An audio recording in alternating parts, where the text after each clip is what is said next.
Buenos días, mi nombre es Lili Angélica Jiménez Betancourt y mi número de matrícula es MX006406. La carrera que estoy estudiando es licenciatura en Derecho y la materia que estoy cursando es Derecho Procesal Penal. Esta tarde les voy a hablar sobre la reforma constitucional del 2011. Esta reforma se dio debido a varias sentencias de tribunales internacionales. Por este motivo se vio necesario adecuar el sistema legal mexicano para que las autoridades pudieran cumplir con las obligaciones convencionales que en materia de derechos humanos el país había adquirido.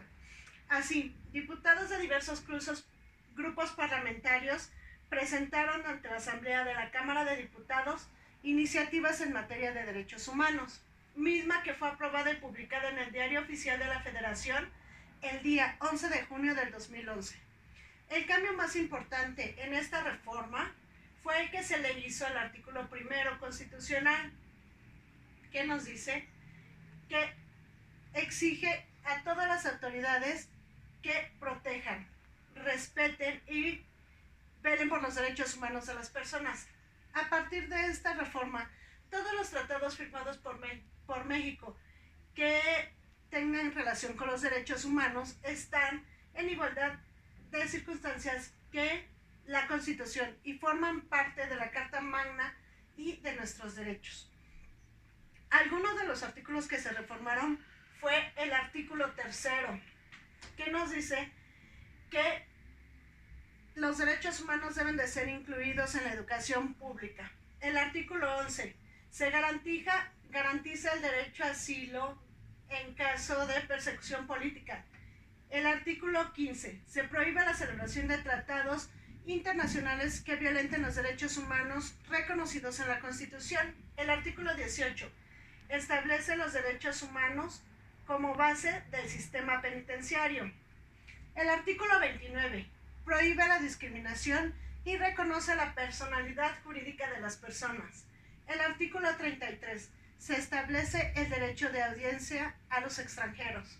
El artículo 89 se establece el respeto, la protección y el respaldo de los derechos humanos en la política exterior mexicana. El artículo 97 se le da la facultad de investigar las violaciones de los derechos humanos a la Comisión Nacional de Derechos Humanos y a la Suprema Corte de Justicia de la Nación. El artículo 102. Se amplían los apartados de los derechos humanos en asuntos laborales. El artículo 105. Se da la facultad de presentar acciones y constitucionalidad de las leyes que violen los derechos humanos que menciona la Constitución. También se dio el principio pro persona. En caso de que un juez tenga que elegir qué norma aplicar en un juicio, deberá de elegir la que más favorezca a las personas. Los principales cambios en la reforma constitucional son la incorporación de todos los derechos humanos de los tratados internacionales como derechos constitucionales, la obligación de las autoridades de ver por el principio pro persona y aplicar los derechos humanos. Quedó establecida la obligación de velar por los derechos humanos y que las autoridades correspondientes deben de investigar, sancionar y velar las obligaciones correspondientes.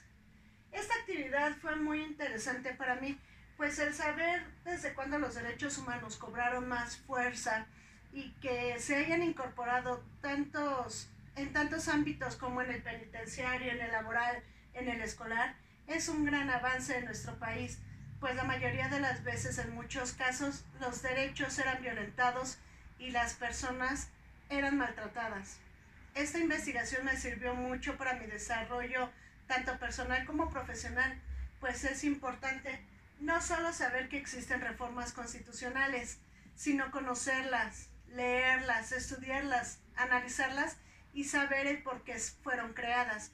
Es lo que me ayudará a implementar mi desarrollo profesional.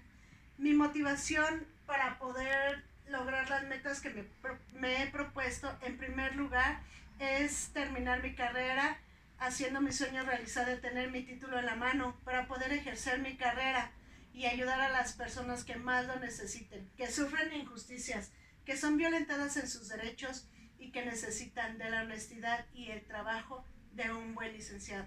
Muchas gracias.